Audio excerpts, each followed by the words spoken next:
Welcome to the worst podcast on YouTube. This is Stephen J. Morse of Late Boomer, coming to you from the Catskill Mountains. Enjoy the scenery.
Jazz, baby, jazz. Dig that crazy jazz. Where have all the jazz musicians gone? Jazz, baby. Yeah. Jazz. Chill me out, daddy. Like cool, playing cool. Yeah.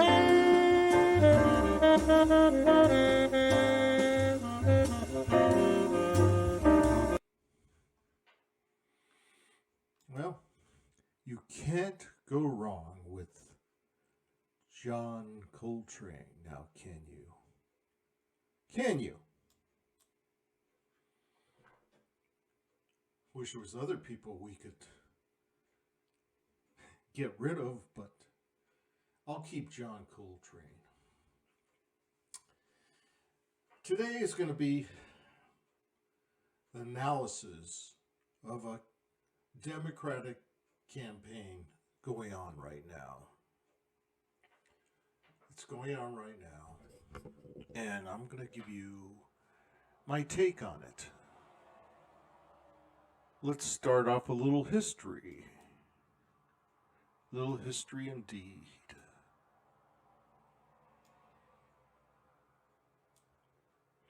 Once upon a time in America, in the turn of the decade, I think it was starting in 1960, President Eisenhower passed the torch to John F. Kennedy. John F. Kennedy started a romantic period in America. Unlike England, we never had a royal family, but the Kennedys came close. And here are the three Kennedys. To the left is Robert. Next to him, to the right, is Teddy. And the third one is John Fitzgerald Kennedy. It was a time in America when it was the last years of innocence. It's sort of like it was the innocent time of the 50s. I'm talking about the white middle class and the upper white, the wealthy people. And you have Jackie Kennedy. And they had a romantic, and they called it the Camelot era. It was time for culturally people to just relax and know we are the number one nation in the world. So, you know what happened in October 63? All that was blown away by assassin's bullet. Then 1968, Robert Kennedy was blown away. And all that was left was Teddy Kennedy. He tried to run for president, but he had a mishap at Chappaquiddick. And the conservatives just piled on him. Now, people don't realize this wasn't liberal versus conservative type of hostility. This was Protestant versus Catholic. The Protestant conservatives hated the Kennedys because they were Catholic. They don't tell you that. There was a lot of Catholic prejudice. You know, the Ku Klux Klan didn't allow Catholics until 1975 in their organization. Just a little tidbit I want you to hear. The Kennedy family has so many tragedies. It's been, people have thought out loud, is this family cursed? Maybe, if you believe in that sort of thing. Another next hope was JFK Jr. He even started a magazine called George. He was a playboy type. His private plane crashed. And that was the end of the Kennedy legacy. But to this very day, some members of my generation still cling on to the Kennedy myth. So let's talk about this Kennedy. Let's talk about this Kennedy.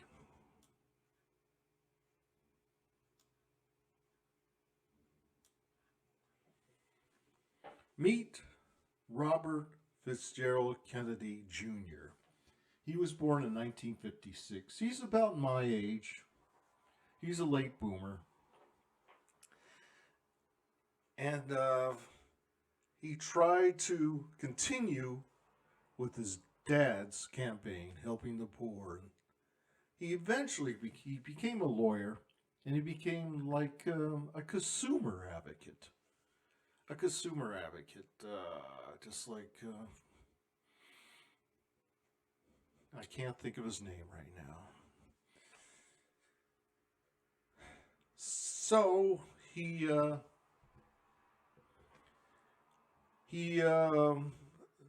consumer protection, things like that. That's what he did. Now he threw his hat into the ring. He's running for president.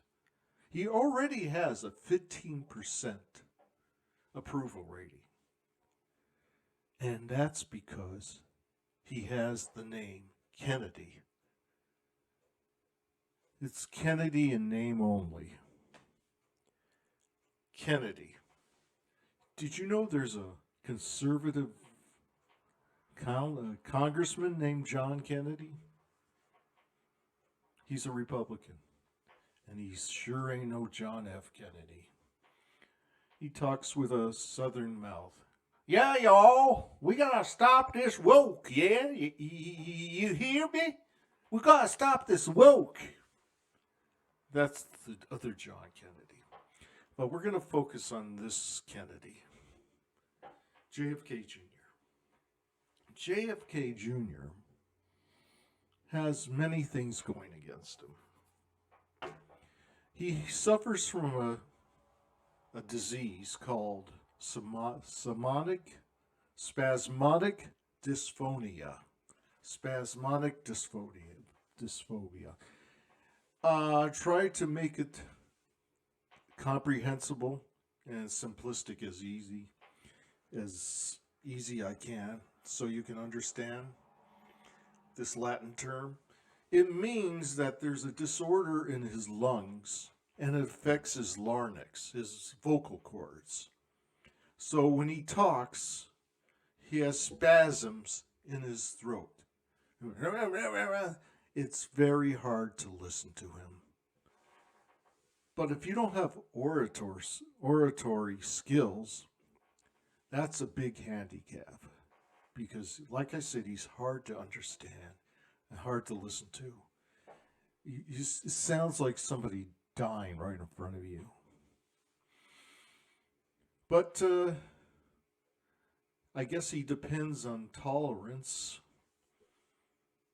because he is handicapped. He has a high IQ, but it doesn't show. Second of all, he became such a fanatic during the COVID period. He became an anti-vaxxer. He thinks he's standing up to Big Pharma, but he's starting an alliance with the political right, the MAGA people, the chuds. They're hoping that he gets the nomination of the Democratic Party and Trump will beat him. That'd be easy. The American people, this generation now, the Zoomers and the Millennials, they have no concept of the hypnotic effect of the Kennedy era. To them, he's just another politician. Gen X has a slightly knowledge of the Kennedys, but not much. But the baby boomers, that was their god, John F. Kennedy. And one thing, the baby boomers vote more than any generation of Americans. He could have a chance, but he's like Jimmy Dore. He's like a fake, but he's not a leftist. He's like a fake liberal.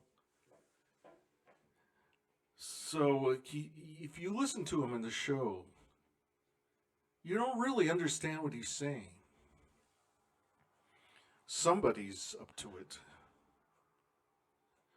Just recently, well, I'm not going to get into that. So, Robert F. Kennedy has nothing to do with the Kennedys. He's Kennedy in name. He may be the son of Robert F. Kennedy, but he has no similar political stands as his father did. All you're going to get is, if you take this medication, you're going to die. And I know, I'm on the medication, and I disagree with Trump, and he's younger, 2 years younger than me. If I were him, I just spend the golden years of his life fishing in Cape Cod. That's what I would do. But, Robert, I'm talking to you. If you run against Biden, guaranteed a Republican will become president. We might have President DeSantis if we're lucky, but he sucks. And Christie, whatever his name is, the former governor of New Jersey, We'll get him. I don't remember these guys.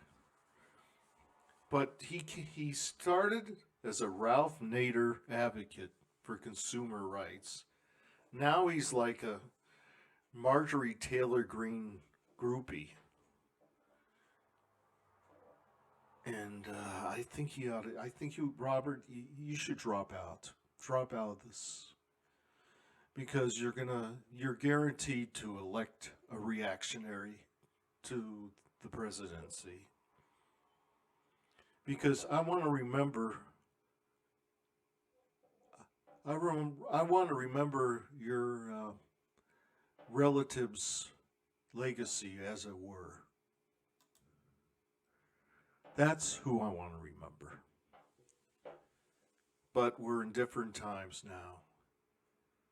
And it's sad. It's sad. When when I was 14, the Robert F. Kennedy presidential campaign, I was involved with it. And I wanted so much for Robert to become president. But then he got assassinated, and that was the end of my liberalism. It died. My liberalism died at that day, and I became a communist, a Maoist. Then I grew up, and I became an anarchist. Much better choice. So, whatever time of day it is, have a good one. Bye-bye.